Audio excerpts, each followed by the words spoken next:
trauma if you are allergic to the following: having a good time, increased heart rate, not being a total NY, enjoying your life to the fullest, parasailing from the back of a yacht. Please consult a doctor if you do not develop a cool attitude. Use as directed.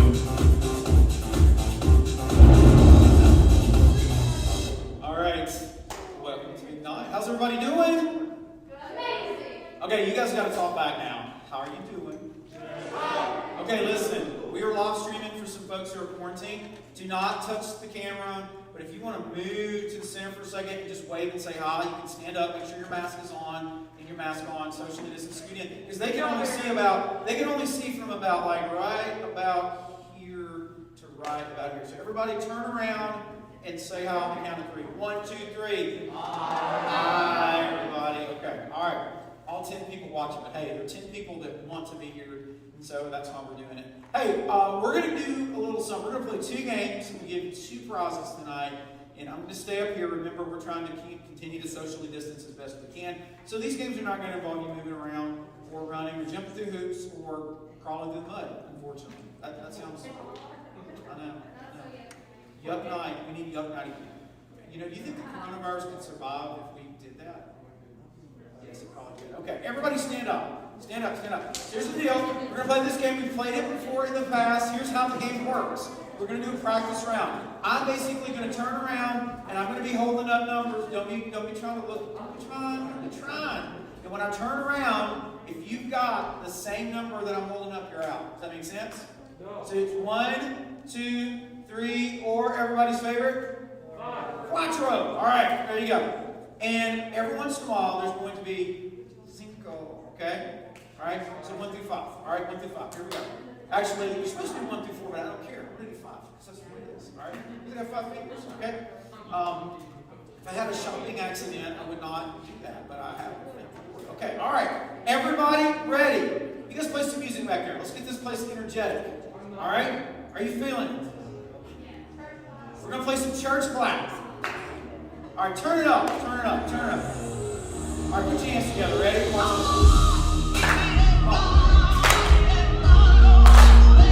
All right, you ready? All right, everybody ready? 3, 2, 1, go! 3. All right, 3. So if you're 3, you got to sit down. That's how it works. If you got 3, you got to sit down. All right, yeah, easy. All right, turn around. Come on, put your hands together. Here we go. 3, 2, 1, go! 1. Oh! All right, here we go. Put your hands together. Here we go. Wiggling it down. All right, here we go. 3, 2, 1. 5. Anybody? Oh, God. That's it. All right, here we go. 3, 2, 1. Dos. 2, 2. Anybody? I didn't get anybody? Wow. All right, here we go. I got to get good at this. Put your hands together. Here we go. Here we go. 3, 2, 1, 4. I'm only getting one again. It's going to be a long game. All right, here we go. 3, 2, 1. I am 1. I'm only getting one at a time. This is unfortunate. 3, 2, 1. 3, 2, 1. I'm getting closer. Here we go. 3, 2, 1, 2. 3, 2, 1, 4. 3, 2, 1, 2. All right, who's left? We got these 3 right here. We got these 2 right here. You guys come on up here and line up, spaced out. I want to stay back. Stay down. Keep your mask on. All right. It's down to 4. Okay, y'all spread out this little bit. Spread out this little bit. All right. So, all right. Y'all ready? Sure. There's no T. It's not fun. All right, here we go. 3, 2, 1, 1. 3, 2, 1, 2. 3, 2, 1, 2. There's an algorithm gauge. All right, ready? Down 2. Interesting. I think we should light something on fire. Just me, but anyway. Don't want to mess anybody up. All right, here we go. 3, 2, 1, 3. Pretty good. 3, 2, 1. 3, 2, 1, 1. Whoa, hang on. Because you both picked 1, you're still in the game. This is like the equivalent of a tie in the NFL. It's not fair. Or the call at the end of the Razorback game. It's a terrible call. All right, no call. Here we go. Ready? You're still in it. 3, 2, 1. If you both pick it, I'm going to throw candy to the masses next time. All right? You guys got to knock. Y'all are picking the same thing. All right? All right, here we go. 3, 2, 1. Very good. 3, 2, 1. Y'all both pick 5. Are y'all just looking at each other? Whatever you pick. Because if you get out one more time, you're out. All right, here we go. 3, 2, 1. You're out. Winner, chicken dinner. Pick one thing from there. Let's do it up Austin, everybody. Okay, everybody stand back up. We're going to play one more game. You stay up as long as you get it right, all right? So let's take a look at this game that we're going to play. It is all about animal trivia. We played the first version of this game a few weeks ago. This is round 2, volume 2 of Amazing Animals. These are animal facts. Do not Google. Put your phone down in your seat. Now listen, everybody listen. This is so right. Everybody do this. So right. This is so wrong. Got it? So you're going to have to vote. And you got to be honest. Here we go. Question number 1. We will wiggle it down. Gorillas can catch human colds and other illnesses. So right. So wrong. Vote down. So right. So wrong. All right. 3, 2, 1. Don't cheat. Boom. Here we go. It is correct. If you said so wrong, have a seat. You said so right, continue standing. You're in the game. Question number 2. If you lift a kangaroo's tail into the air, it cannot hop. So right, so wrong. So right, so wrong. The correct answer is correct. Wow, and we whittled down the crowd. All right. Male ostriches can roar like lions. So right, so wrong. Male ostriches can roar like lions. So right, so wrong. You guys at home, go ahead and play, although you're probably doing it. All right. The correct answer is. It is correct. Whoa! Oh my! So let's see what we got. We got 3 on this side. It looks like 4 on this side. All right. You guys are still. Horses can run faster than ostriches. So right. So wrong. What are you saying, Austin? What are you saying? All right. We need to know. All right. We're gonna see something here. The correct answer is so wrong. So if you said so right, you must have a seat. We are down to just 6. It looks like ants never sleep. So right? So wrong. Ants never sleep. Ants never sleep. Neither does my ant partner. All right. Okay. All right. The correct answer is correct. They do not sleep. You must have a seat if you got it wrong. Did anybody get it wrong? Nobody got it wrong. A group of owls is called a synod. So right, so wrong. All right? What do you think? Read what you wrote. Thumbs up, thumbs up, thumbs up, thumbs up, thumbs up. Everybody's saying it's correct. Correct answer is. Y'all are all out. Which means you're all in. So why can't you pick something different? Okay? All right. So here's the deal. Hummingbirds can fly backwards. Hummingbirds can fly backwards. So right, so wrong. So right, so If you guys are voting like your friends, let me just tell you something. Can hummingbirds fly backwards? If it's false, you win. Survey says. You have to sit down. All right, down to 5. How many more we got, Tucker? About 4. Female peacocks are actually called pecans. So right, so wrong. Everybody's doing the same. What are you doing, Reed? What are you doing? Quit Googling it back there. Reed, move away from him. We're close to him anyway. You need to move away from him. Pick. All right, pick. All right, here we go. Everybody says. Do you guys deserve TV? Did you get that right? No. You didn't get it right, did you? All right, everybody, not everybody, the last 5 of you were the same. Oh my gosh. All right, next question. I think we got 4 more. Giraffes do not have vocal cords? So right, so wrong. They do not have vocal cords. Guys in the back, socially distanced. All right. So right is the correct answer. Are we down to who? Reed, Landon, and Miss Stacy. Tigers have striped skin under their striped fur. So right, so wrong. The correct answer is winner, chicken dinner. Everyone here. How about chicken? Landon, good job. Good job, man. I saw that, heard that somewhere. Maybe what was that Netflix show that everybody watched? Tiger King? I don't know if I've learned that from there. That was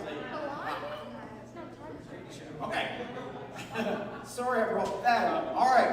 So here we go. A few announcements for tonight, and for those of you guys watching at home as well. Just a reminder, this Wednesday, I know several of you guys that are watching.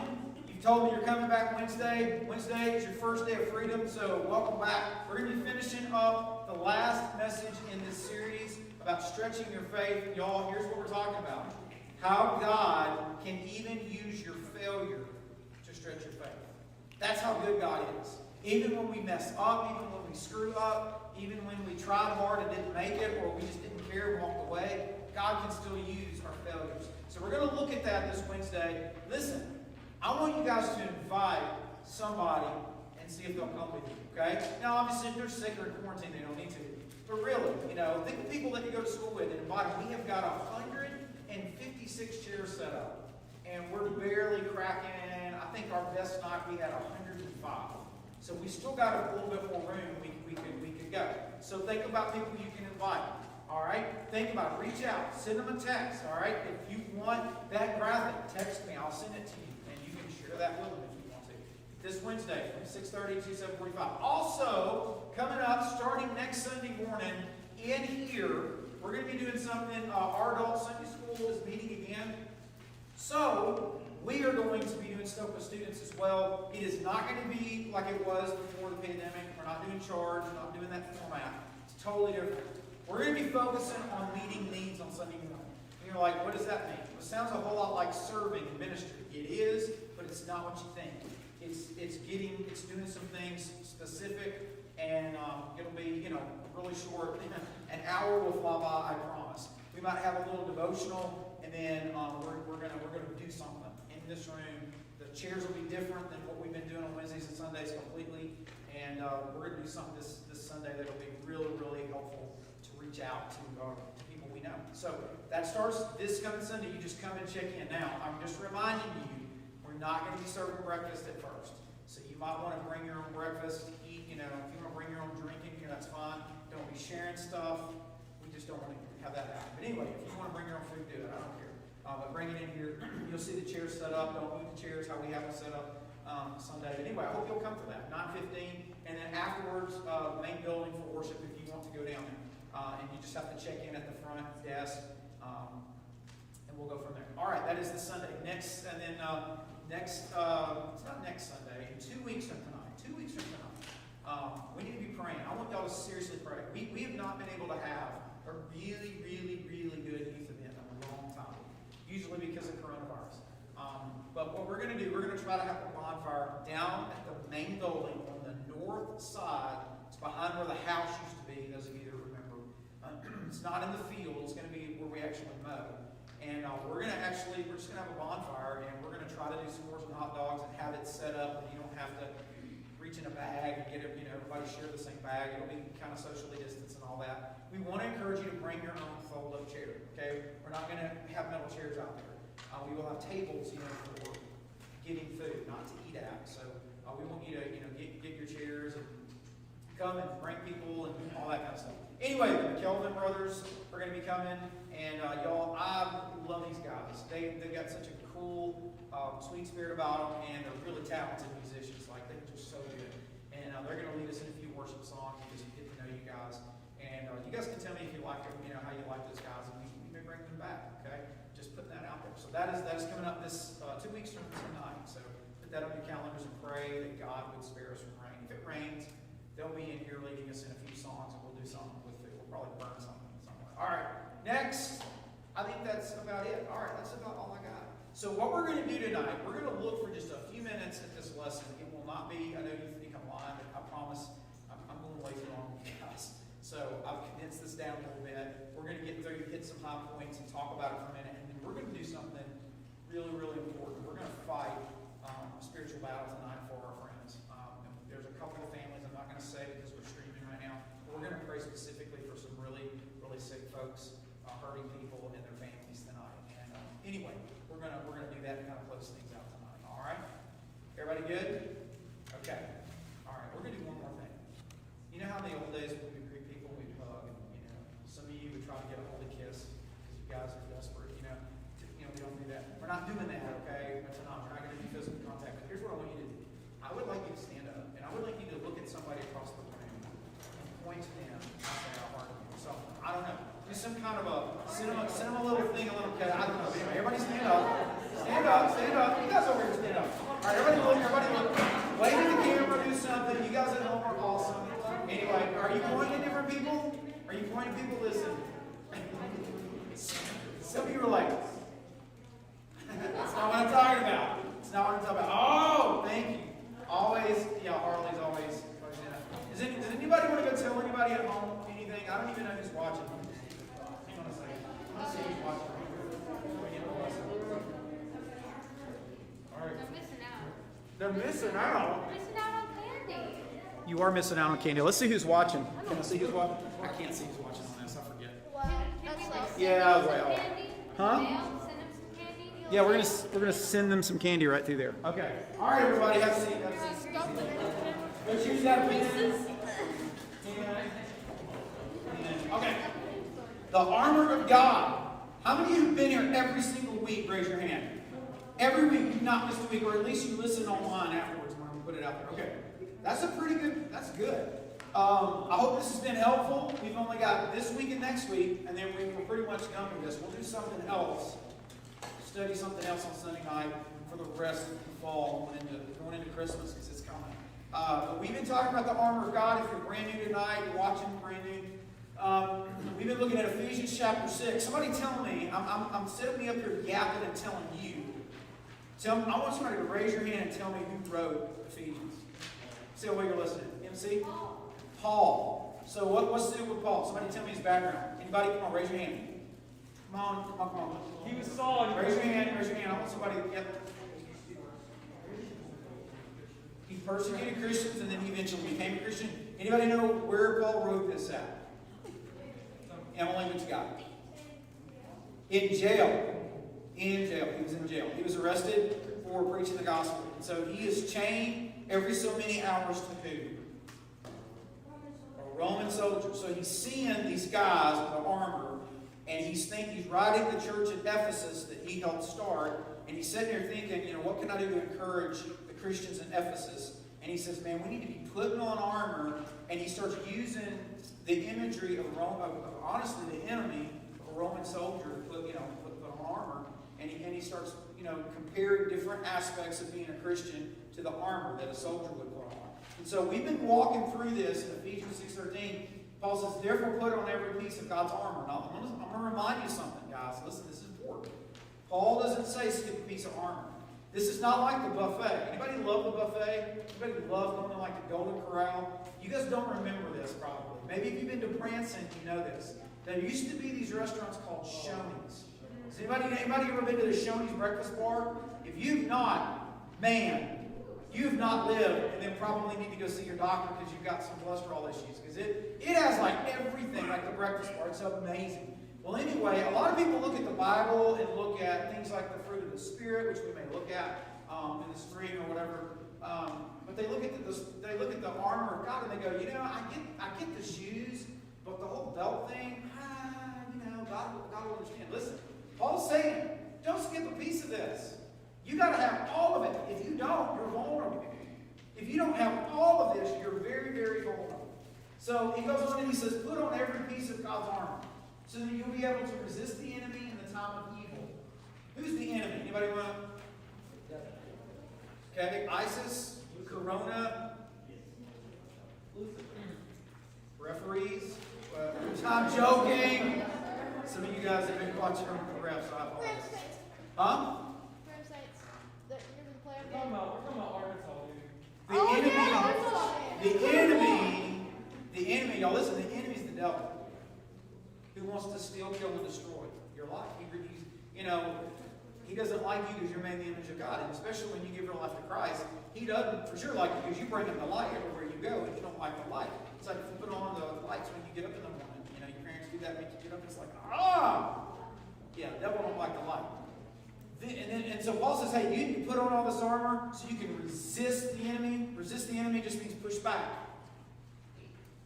And then after the battle, you'll be standing firm. Y'all listen, how many battles will you have to go through as a Christian? Anybody want to take a guess?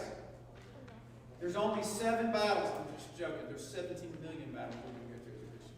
It's all the time. Listen, and really, I'm getting a little off track here, but let me just tell you, one of the key times you're going to go through a battle is after you have a very good, close experience with God.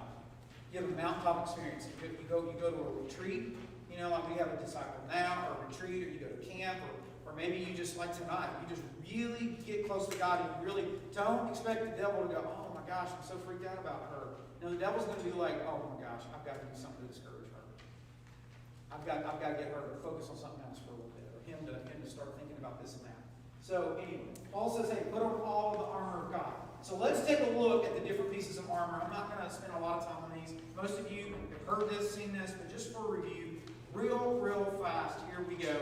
First piece of armor we talked about, all right, is the what? Boom, belt of truth, belt of truth. And the belt of truth, basically Paul is saying the truth, the soldier will put on the belt, first thing he put on and mounted his weapons. He says it's integrity. Integrity is knowing and doing the truth. Not just knowing it, but doing it. Knowing that God wants you to do some things, knowing what's true and doing it, acting upon it. Knowing I don't need to steal and then not stealing it. Knowing I need to give, but then giving it. Not just knowing it and saying I'm not going to do anything about it. So integrity, that's a big one. And basically, if your life's not based on truth, it's going to crumble. We talked about that for a long time ago. The second piece of armor is what? Y'all tell me. Breastplate of righteousness, your Bible might say body armor. It's the part that covers the core of who you are, where your heart is, which is why Paul's talking about purity, being pure of heart, keeping your motives clean. Anybody remember what a motive is? A motive is what? The reason you do what you do. Keeping them pure. Having pure motives is the same thing as having a clean and pure heart and being righteous. Protecting your heart. Watching what gets in and watching what comes out. And then we talk on the third piece of armor is what? The shoes of peace. Shoes of peace. And the shoes of peace is all about, serenity, which is a big fancy word for living and speaking peace into people's lives. We have the peace of Christ. We were once at odds with God. We were his enemy. Because of the cross of Jesus, we've been reconciled. We've been made up. And so we need to be peacemakers, and we need to share peace. Does that make sense? We need to be the ones to tell our story and say, let me tell you what God did for me. Let me tell you what he's doing for me now. I'm far from perfect, but man, he's given me such a peace. And sharing our story. People's like, I don't believe in God. I'm like, okay. Well, I can tell you this much. You believe in this peace because it's real. And we share about it.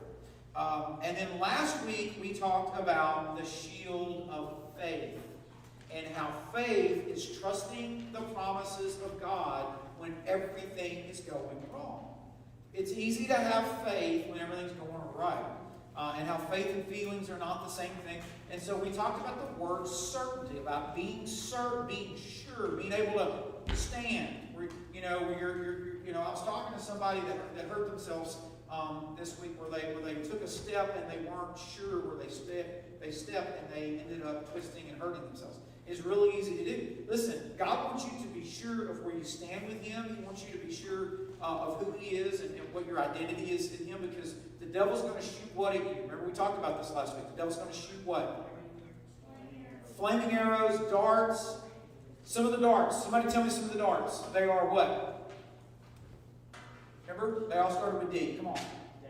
Doubt. It's going to make you doubt. Did God really say this? Does God really love you? Is God really in control? Is God really going to help you? Doubt. Yes? Huh? Discouragement. Getting you to want to give up. Y'all, I'm telling you, if you're going to do anything for the Lord, you're going to go through times where you're going to feel discouraged. And feel is the optimal word. It's not the faith word, it's the feel word. Yep. Depression, where you just feel like you're in a pit, you're in a hole. Sometimes it's clinical depression, but a lot of times you just feel melancholy. You just feel like, man, the devil wants to just, he's the guy that comes in and says you're playing the music too loud for Jesus. He's the guy that comes in and wants to rain your parade. All right, anybody remember the other ones? Delay. Yep, you said duration, same thing, delay. God will, the older you get, the more you're going to see this, where God will tell you something. And I don't understand why God does this. I see this over and over in the Bible where He will tell people things, like David, you're going to be king one day, but not today. And then make David wait for years. He comes to Abraham and says, Abraham, Sarah, you're going to have a kid. I know you're 90 and you've never had kids, but you're going to have a kid one day. But not now, not today. Why? Because God wants you to learn to trust Him. But you say, well, didn't God cause the delay? Yep. He allowed it. Here's what the devil does with the delay. He takes the delay and tries to create discouragement and doubt.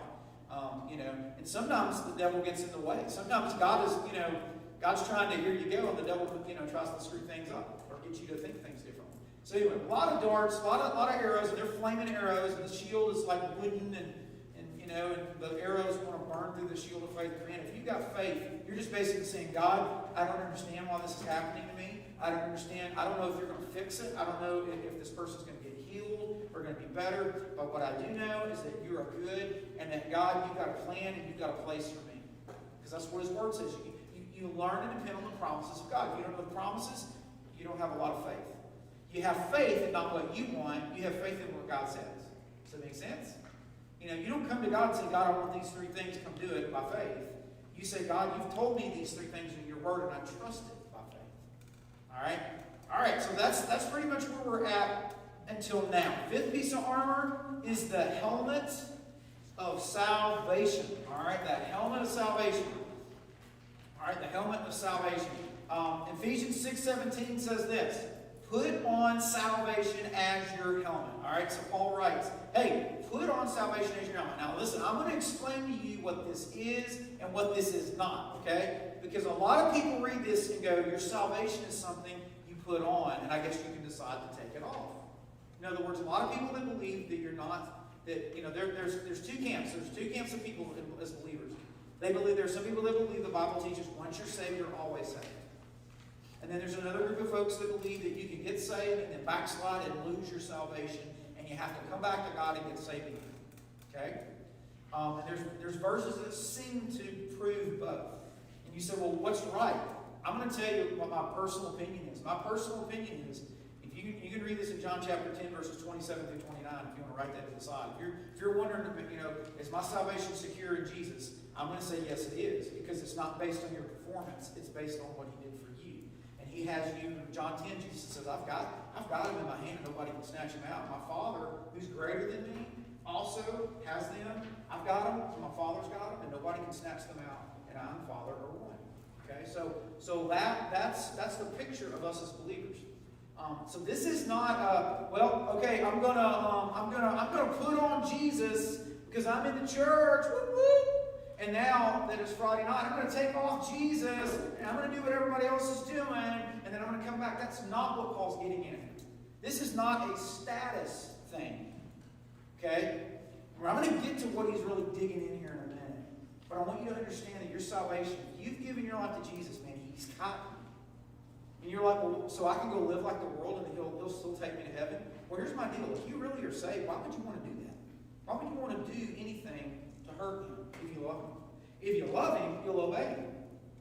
See, a lot of people think, well, I can just say a little prayer, get dunked in the water, and then go live like the devil all and then when I go to heaven, he'll accept me because I've checked all the boxes. Y'all, listen, it's not about checking the boxes. It's about giving your heart to Jesus. And if you love him, why would you do anything to hurt him? If you love somebody and you do something to hurt them, even if you know you did it on purpose, you feel terrible about it because you love them. And that's the way it is with Jesus. You know? So think about it. You know, and you say, well, I know people that said they were saved and they walked away. Well, they probably were never saved in the first place. You know, a lot of people think they are and they're not. Listen, I need to say this to some of you. Some of you need to listen to this. Being a Christian is not just about getting out of hell and going to heaven. Okay? You don't pray a prayer to not go to hell. That's not what being a Christian is about. Being a Christian is becoming more like Jesus. And yeah, when you die, and I die, we go to heaven with God forever, sure. But it's not fire insurance. I just get out of hell free card. That's not what salvation is. So salvation is so much more than just a status or a box, if that makes sense. So you might wonder why I've got this helmet up here. Some of you are going to like, I hate the Saints, and I get it, I understand. I hate a lot of other teams, probably the way you hate this team, and that's fine. Some of you may hate the NFL right now, and that's fine. I'm not here to defend the NFL, I'm just making a point. So growing up, I've been a Saints fan since I was in the 7th grade, way before they were any good, and not that they're that good this year, but boy, they've had some really good years, and all that. And as a little boy, I always wanted a real NFL helmet.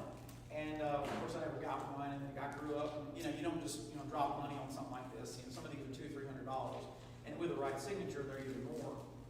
And a few years ago, my wife got on the internet and she ordered me this helmet. I opened it up, and here it was. And so I tried to put it on, and I do not. I'm going to take this mic down for a second. I do not understand how. I don't think this thing's fit right. I don't think it's big enough. But this is the helmet. I'm sitting here going, man, if you just hit me a little bit, I would probably break my neck. I mean, that's just how weak I am, I guess. But I remember putting this on for about 30 seconds and realizing I'm not going to be going around wearing this. All right, even though I really appreciate it. And so what this thing does is it sets at home. I've got a little shelf, and I've lost my mic and everything else. There we go. So it sits on a shelf at home as a decoration or whatever. And a lot of people think that's the way our salvation is. We come, we pray a prayer, we get baptized, we check the boxes, we get ready for heaven, and then we just take our salvation and we put it in our trophy case and we point to it and say, well, yeah, I got saved. Yeah, I got saved. So here's the deal. Being a Christian is way more than getting a prize and putting it on display and referring to it when you need a scholarship, or you need to point out or win an argument online, or prove something to somebody. Y'all, salvation is so much more than this. It is either who you are or who you're not. Pure and simple. The helmet to a Roman soldier. Take a look at the picture. A helmet to a Roman soldier was one of the most important pieces of armor, because if you get a headbutt, somebody takes a sword and hits you, or you get shot in the head with an arrow. I'm being a little graphic. You're not getting up from that. And so you better protect, your brain, your mind. And so, you would definitely not want to go into battle without it. And so, just like you wouldn't want to play an NFL game without a helmet either, because you're going into battle. It's not helmet optional. You're either going to wear it or you're not. If it comes off, what happens if you don't know what the rule is in college? Those football people, what happens if your helmet comes off? What you got to do? Yep, you have to set out. Anybody know the reason for that rule? What's the reason for that rule?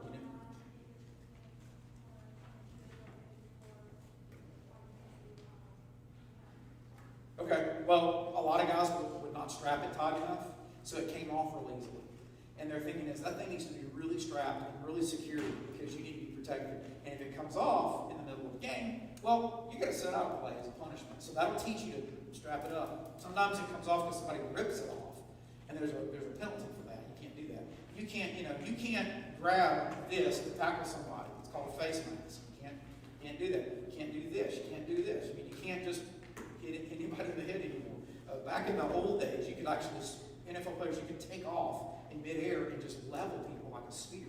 I mean, it was violent. Kickoff returns were like, bones sticking out. I'm on war. It was like war. Football is literally based on war. I don't know if you knew this or not. It is. It's so the helmet to a soldier, though, y'all, it's important because if you get a head wound, it's over. The purpose of a helmet is to protect your mind. So here's the word, okay? We looked at integrity and serenity and certainty and all these words. Here's the word for tonight. It's the word sanity. Which sounds like, isn't that something with crazy? Insanity, isn't that like somebody that's crazy? Yes, but that's not really what we're going for. Sanity just means I have a sound mind. Okay, I can think through the situation the way Jesus would think through it. I'm going to protect my mind, my thoughts, from evil thoughts. Y'all, the devil is trying to fill your brain, and the world's trying to fill your brain with things that just drag you down. Things that just mess you up. And so, it's really, really important. If you're going to win the battle over doubt and discouragement and delays, you're going to have to learn to control your thoughts.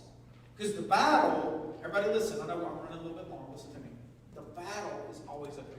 Always up here. On just about anything you do, especially in the spiritual realm. And so, when you're dealing with this, the devil comes at you. When you get saved, you get a whole new mind. So, let's look at two quick things about this salvation thing that we talked about a minute ago. Two things that you need to think about. And I mean that this may be, you're here tonight and God's really getting a hold of you about this. The first thing about salvation is this. You got to possess it. Like, are you saved or are you not saved? That is the first question you need to be asking. When I was growing up in church, I grew up in church since I was 3 weeks old. I've been to a ton of church stuff. My mom and dad made me go. I didn't always want to go. They drug me to church a lot of times. I argued with them in the car. I hated going some weeks. And some weeks I really wanted to go because, my motives were not, on Jesus. It was on that girl that was there. But anyway, it was just bottom line is, I've been to church a lot. I've heard a ton of sermons. I've heard a lot of good sermons, and I've heard a lot of terrible sermons, okay? I mean, I've just heard it all. I've heard some good music, and I've heard some music that I was like, man, the devil must be singing the song. I mean, it's bad. I mean, it's just, ugh. I've seen people pass the offering plate. I've seen people make change in the offering plate. All right? I have seen it all. I've literally seen somebody order pizza in the back of the room and eat it in the middle of a sermon. I mean, I'm just telling you, I've seen a guy come into church with pajama pants on. For real. I've seen people roll down the aisle because I don't know why. We're not that charismatic. I've seen a ton of stuff. Okay? But here's the deal. As growing up, I didn't understand why people made such a big deal about Jesus. When I was 12, I prayed a prayer, checked the box, got saved, got baptized, and nothing changed in my life. And I'm standing around in church services, and I'm seeing people stand up, and I'm seeing people just crying. And I'm seeing people raising their hands, and I'm seeing people praying, and I'm seeing people serving people and loving people. And I'm hearing people talk about Jesus a lot. And my thought process was, well, I know all about Jesus. He's God's son, and he did all these things. But I don't get why people are making such a big deal about it.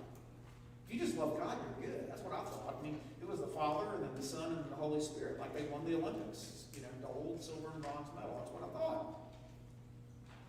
And then I met Jesus. And my life changed. I gave my life to Jesus Christ. I realized I was a sinner, and I realized He paid the price for my sin, and I prayed and asked Him to come into my heart and change my life. And I said, God, you're the boss. And He began to change me, and then I got it. I got it. Listen, this is important. I want you to hang with me for a minute. I want you to look at these verses, 1 Corinthians 2. Some of you, this is you tonight. And some of you, this is not you, but you're talking to somebody right now, and this is why you're getting what you're getting from them. You're trying to explain things to them, and they can't get it.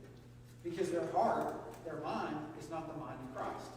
They've never given their life to Jesus, so things just kind of go over their head. Like, I don't understand why you're talking about that. So Paul, in another letter to another church, says, when we tell you these things, we don't use words that come from human wisdom.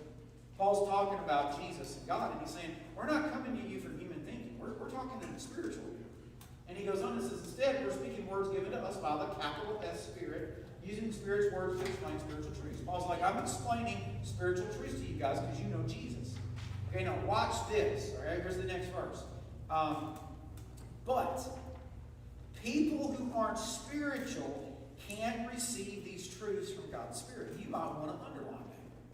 When you're trying to share Christ with somebody, I'm not saying they won't all, some people do listen. But y'all, if you go back and read John chapter 3, Jesus is talking to Nicodemus, and Nicodemus doesn't get it. Jesus says, you got to be born again. And he goes, you mean I got to crawl up in my mom's womb again? And how a grown man. Like he's not getting what Jesus is talking about. He doesn't get born again. Like he doesn't understand what Jesus is, and sometimes, when I wasn't a believer, I didn't understand the Bible at all. What does that even mean? He says spiritual, non-spiritual people that aren't born again, they don't know Jesus, they don't understand God's truths, God's Spirit. They rejected it. And listen, watch this. It all sounds foolish. That's why people can come up to you and say, I can't believe you believe this crap. I can't believe you would believe something so stupid. It's a stupid ancient book. It means nothing. This was written by a bunch of people that, didn't understand this. And, we got science now. We got all these things. Y'all, they can't understand it. And it does sound foolish to them. And a lot of what we do sounds foolish. One of the things that we get a lot of when we go out and serve at the nursing home and different places, we have people that come up to me and go, do these kids do something wrong? I'm like, no. Why are they here? They love the Lord. They just want to show God's love in their life. So they're not working on punishment or anything. I said, no. They're not getting, credit for anything. I said, no. And they're like, I don't get that. Why would you do that? So you don't get it because you don't got it. And he doesn't have you. So you got to have the mind of Christ. This helmet of salvation, you got to possess it to get it. You might want to write that down. You have to possess it to get it. I have to possess myself. I need to be saved in order to understand. And then he goes on and says, for only those who are spiritual can understand what the Spirit means. Okay? And then the last little verse here. Skip on down a few verses. Let's see. Verse 16, he says, for who can know the Lord's thoughts? Who knows enough to teach you? For we understand these things, because we know Christ, okay? Because we have the what? Everybody say it with me. The mind of Christ. Okay? We are saved, and God is transforming us. We have surrendered our hearts, surrendered our mind. Listen, if you don't know Jesus, I want you to listen to these students. This is so important. If you don't know Jesus, if you're outside of the family of God, you have no protection. Satan is not afraid of your words. Satan is only afraid of God's words. Satan is not afraid of your thoughts. He uses them all the time. But Satan is afraid of God's thoughts. If you don't have the mind of Christ, if you don't start thinking like Jesus and start learning to live like Jesus and become like Jesus and understand the things of God, y'all, you're not protected. So it's not just getting saved and going to heaven, it's beginning to develop the mind of Christ. Y'all, this is a word we use in church called discipleship. It's a big word. It just means I'm going to grow in my knowledge and understanding of who God is. That's what it means. I'm already saved. I'm not losing that, but I need to grow and begin to grow in my faith. I've got to possess the helmet to use it, okay? So that's the first thing. I got to possess it. The second thing, not only, this is for most of you here, most of you probably know Jesus. So now that I possess it, a lot of us have just kind of set it over on a trophy case. Don't just possess it, you need to wear it. And this isn't a status. This is growing into this and knowing how to use it. Does that make sense? This is now that I'm a Christian, I understand what I'm supposed to do. So, a few years ago, I started, I went through this little phase where I was bike riding, and I was riding all over town, and I had a little old lady in our church come up to me on a Sunday morning, and she said, "Brother Mason, I'm just so disappointed in you." And I said, "Well, what did I do this time?" And she said, "Well, I saw you riding your bike around town the other day." And I said, "Yeah, I wasn't getting high or something. I don't know what you're talking about. I mean, really, why are you so disappointed? I was riding my bike." And she goes, "You were riding your bike without a helmet. You need to set an example for these young people. These young people need to see if they don't need to ride a bike and fall over and get a brain injury." And I was like, "Yes, ma'am." And then this is what I told her, and it was the truth. I said, "Ma'am, I actually have a helmet. I just didn't wear it." And she said this to me. I guess my mom paid her to call me or talk to me. I don't know. She says, "What good is a helmet if you don't put it on?" What good is your salvation if you don't come packing it every day? Because the devil is trying to knock you off the bike. Y'all, he ain't trying to just get y'all or whatever. He's trying to kill, steal, and destroy. He ain't playing games. Devil's playing chess and we playing checkers. So get your head in the game. I'm already a Christian, Brent. I'm going to heaven. That's great, but you're not in heaven yet. You're in the here and now. So in the here and now, remember, I'm a Christian, and don't leave it at home. Don't set this salvation on your shelf and then go to your party on Friday night, or go to school tomorrow, or go to your team or your squad or whatever. Don't do it. Bring this in. It doesn't mean you got to preach to everybody and crack everybody's head with the Bible. That's not what I'm talking about. What I'm talking about is do not be ashamed of Jesus. Put the helmet on. I'm going to give you two things you can do to put the helmet on. I see your question, Remington. Hang on. I'll get to you in a minute. Okay? You've been raising your hand all day. All right? I guess it should be. Anyway. So here's the deal. Okay? Really, really important. All right? You've got to wear it. You've got to put it on. Look at this verse. Paul says, he doesn't say display it on your trophy case or put it on your shirt. He says put it on. There's too many Christians I know that are putting it on their shirt and their little, wristband, and they're talking it, and they're not living it. Okay, live it. That's what he's saying. Live it. He says, put it on. Put it on. Put it on the helmet of salvation. And so there's two things that you and I can do. There's probably more than two, but two that come to mind. If you want to put on your helmet, you're a Christian, you're a believer, you're trying to get the mind, you're trying to live like Jesus in your culture, okay, wherever God puts you. All right? The first thing you need to do to put on your helmet is to guard your mind, okay? Watch what you let in your mind. We talked about this with your heart. It's sort of the same thing, but it's different. You need to be careful what you're feeding your thought life.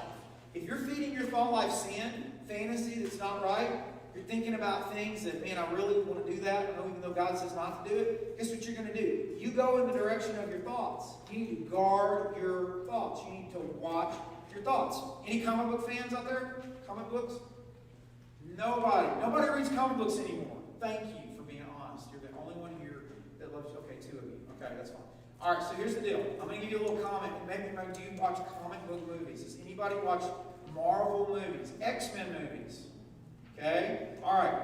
This is not like, I'm not saying this is Jesus-filled or Spirit-filled. I'm just giving you an example. So there is a character in the comic books named Magneto.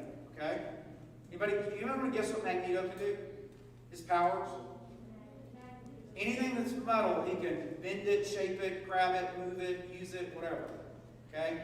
So when Wolverine comes at him with his adamantium claws, what do you think Magneto can do to that? He can go, vroom.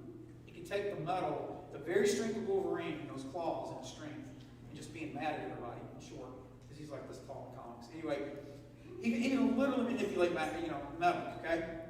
And you're like, well, why does he wear that goofy helmet? He doesn't wear that goofy helmet, at least in the movies, has nothing to do with his power. It has to do with his protection. And by the way, he's a bad guy, all right? For at least I would consider him. Some of you that really like dark characters, you're going to love him. I don't care for him. He's overrated. But anyway, he'd probably kill me in 2 seconds if I was in the comics. But anyway, there he is. He's got this helmet. Anybody know why he wears a helmet? Because of who? Because of Professor X. Professor Xavier, like, who's that? It's a dude in a wheelchair. His biggest strength is mind control. And if he's hooked up to this machine anywhere in the world, he can just about control it. That's his power. He can stop a room and everybody freeze, but whoever he doesn't want to freeze, he can have a conversation and leave. It's crazy. And so he doesn't want to let him in his head, so he wears a helmet to fight it off. Listen, it's the same with you and me. We put on the helmet of salvation because we've got an enemy that's trying to take us down. He's trying to discourage you, get you to think, to make you think you're not worth it, to make you think when you look in the mirror, you're garbage. Do you think that comes from God? Do you think that comes from your Heavenly Father?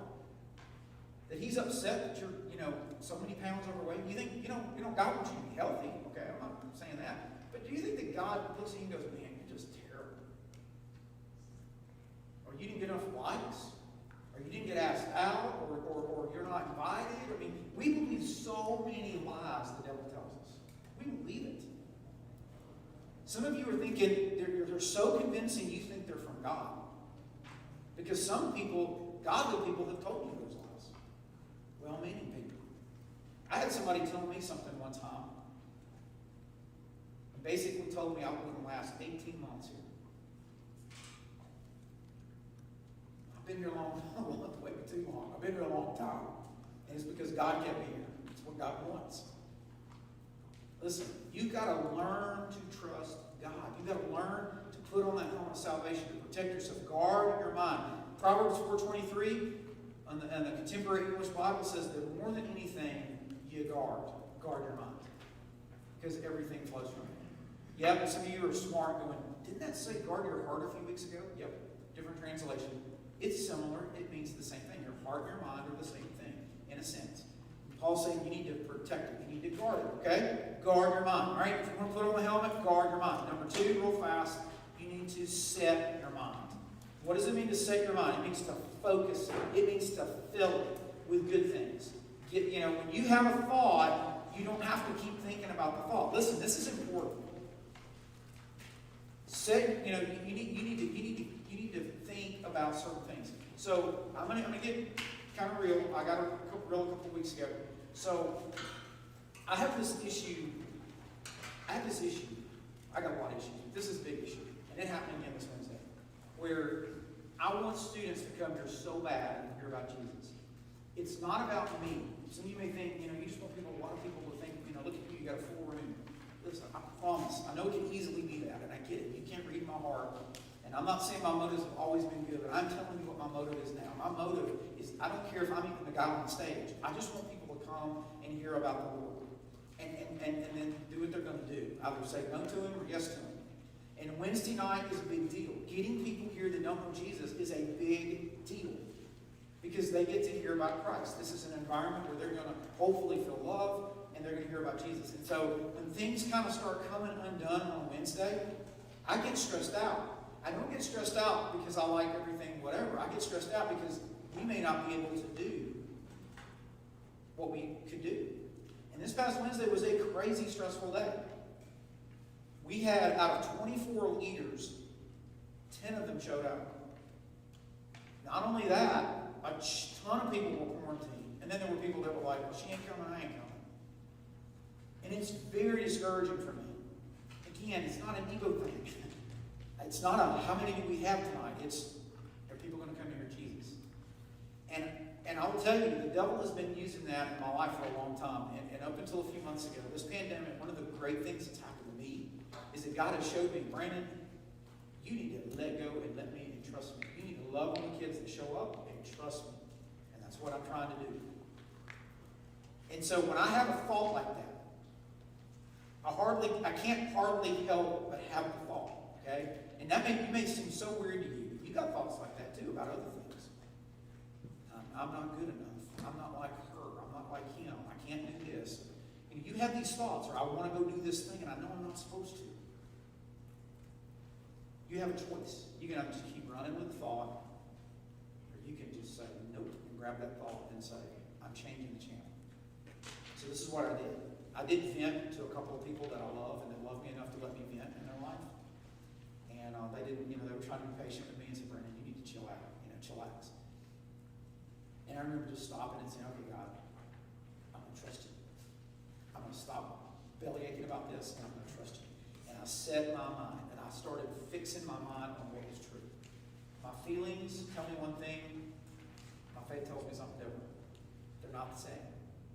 My feelings tell me to quit. My faith tells me, we're just getting started. And so, what did I do? I tried to do what Colossians 3:2 says it's for us to do. You want to put on the helmet? Fix your mind, set your mind. Watch this. Look at this verse. Colossians 3:2. Set your mind on things above. Not just earthly things. Set your mind. Put your thoughts on things above. Don't just think about what's going on now. Think about what you're going to get to do. Don't just think about, listen, it's easy to set our mind on what we're going through now, but not on what we're going to get to later. And not who we're following and and that God's not done with us yet. So when Satan shoots a dart of doubt, you don't have to believe it. You don't have to believe it. You can just watch it go by and say, oh, wow. Or maybe it'll ricochet off that helmet. You don't have to believe it. You cannot choose what happens to you, but you can choose how you react and think about it. That's deep, isn't it? But it's true. Paul puts it this way in Philippians 4, last verse of the night. He says in Philippians 4:8, he says, brothers and sisters, this is one final thing. Fix your thoughts. You might want to underline that. Fix your thoughts. Set your mind on what is true. Honorable, right, pure, loving, admirable. Think about things that are excellent and worthy of praise. Listen, when you choose to think about things that are good, that are true, that are godly, you're putting on the helmet of salvation. You're doing it. You're saved, but you're starting to think like Jesus. Listen, this is not necessarily positive thinking. Listen, positive thinking is way better than negative thinking. But y'all, you're going to be in situations in your life where you just can't positive your way out of it. Because you're going through hell. And, maybe you haven't lived long enough to know what I'm talking about, but you're going to. It's going to be tough. This world's tough. It's hard. Now, negative thoughts ain't going to help you ever. Yet that's what most of us have. Paul's saying here, fix your thoughts on what is true. Listen, you don't have to ignore the situation you're in and say, oh, it's great when it's not. That's not what the Bible's saying. The Bible never tells you to say, I am so happy I have cancer. There's nowhere in the Bible that's ever going to say that. Or I'm so happy that I was sexually abused. There's nowhere in the Bible that says that. Or I'm so happy that I've been bullied. I'm being bullied at school. I'm so happy that my parents are getting divorced. There's nowhere in the Bible that says you're supposed to say to your circumstances, it's good when it's not. That's not what this is saying. It's saying in the midst of that not good, try to focus on things that are good. Your life's like a railroad track. Got two rails. One rail is usually pretty good or decent or could be good. Maybe you don't even notice it. And one rail is usually not good. And this happens all the time of your life. Not just in 2020. Yes, there are ups and downs. There's peaks and valleys, but it's really good and bad at the same time. Here's the deal. You can choose to focus on the bad all the time. Talk about it, post about it, cry about it, whine about it, gripe about it. Or you can say, God, I'm not going to ignore this. This is definitely happening to me. But God, let me tell you all the good you're doing. Let me fix my thoughts on these things too. Let me think about these things. God's not giving up. So guys, helmet of salvation. You got to possess it, and then you got to put it on. You got to wear it. All right? I'm going to say a quick prayer, and then I want you guys to talk. Remington, I'm going to get your question, all right? I promise. Probably has to do with Tom Brady, but we'll talk about it, all right? Let's pray. Jesus, I know I talk too much sometimes, but God, I just pray that these students got something out of tonight. I pray that something that you said, God, I know you said more than was even on my notes, because Lord, I know you're working on me. So Lord, help us. Help us to know you, Lord. I pray for the students maybe watching this, or the students, Lord, that are in this room, that they're not sure they're saved. That maybe they hope they're going to heaven, maybe they know about you, but they've never really given their life to you. They've never really truly surrendered to you. Lord, I pray that tonight they would do that. That they would just right now under their breath say, Jesus, I am just going to surrender to you. I know you died for me, and you're the only way I can be made right with God, and I'm just going to give my life to you right now. Lord, I just pray you give them the faith to pray that prayer to me. And Lord, for most of us, a lot of us, we already have done that, but yet, Lord, we have set our salvation over to the side, and we don't put it on, expecting a daily battle. I pray that we would start wearing it. We would start setting our mind and guarding our mind, God, that we would begin to think like Jesus and become more like Jesus. As we think, there we go. So, Lord, help us to change our thoughts. And Lord, I just thank you for these students, God. They're so faithful to Tom. And I pray that you bless them. And I pray for there's so many that couldn't be here tonight and wanted to be. And God, I'm going to be real honest. I'm praying for a ton of students that didn't want to be here tonight. And their hearts are just not here for some reason. And I pray that, God, you'd bring them back to our family because we love them. And I pray for that in Jesus' name. Everybody say it. All right. So, any big questions about that? Anything that Remington, what's your question? Let's start there. I was going to say that I like how you had a saint helmet because Drew Brees, his nickname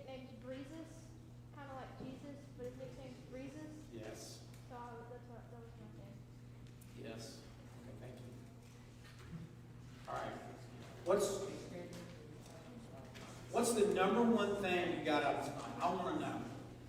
I want to hear from some of you. And really, if it's like, man, I didn't get tonight, I need to know that too. All right? What's the big thing you got? What's your big takeaway tonight? Come on, somebody share. Raise your hand and share. MC, what you got? Talk loud where everybody can hear me. Something that, it's not necessarily something you mentioned, but it's something I thought about. Like, I want to constantly live and enjoy my salvation too. Like, we're called to wear it. Yep. I want to live and enjoy it. Like, Yep. I want that to be, I want to think of it every day. And be like, wow, God is good.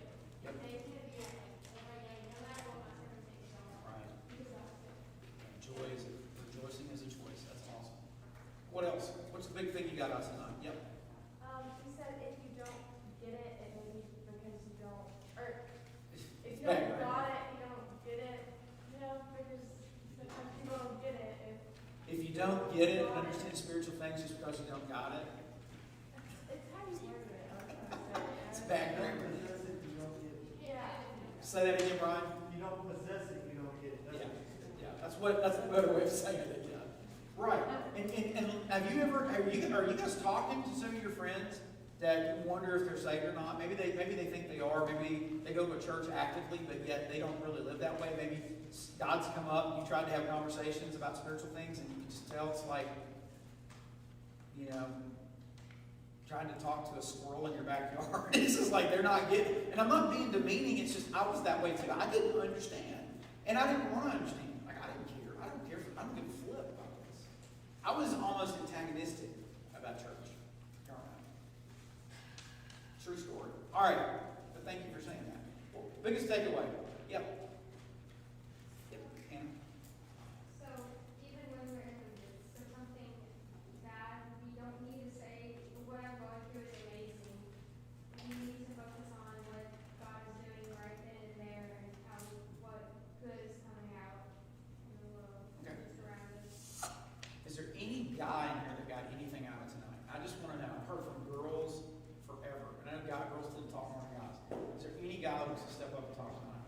Which scares me. All right. Go ahead, Josh. What I got is that you can't just have it. Just focus on your salvation when you're at church, but you have to focus on your salvation all the time. Right. Yeah. Yeah, and I don't mean by focus, I don't mean work for it. Jesus did the work for it, but like put it on and program it. It's like armor you get, you gotta go into it. Yeah. Yep. What you get? When I was like littler, I heard this thing, if you ask God, he'll eventually give it to you. So when I was little, I would always ask for a dog, and now I have one. But it's been like years since I asked for one. Well, that's not always true. Sometimes God doesn't give you something because he loves you. He knows deep down, you think you need it, and God's like, you don't need that. But that doesn't mean he didn't give you the dog. I mean, I got the dog. It was like a long time ago. Okay. Okay. Anything else? Anybody else? Biggest takeaway from tonight? Anything else? All right. Well, here's what we're going to do. I'm going to turn off the live stream because we're going to talk about something I just don't want to put on the internet. So everybody turn around while I walk up here and just say bye. If you can lean in, do whatever you want to do. Say bye. You talk. I'm going to be back now.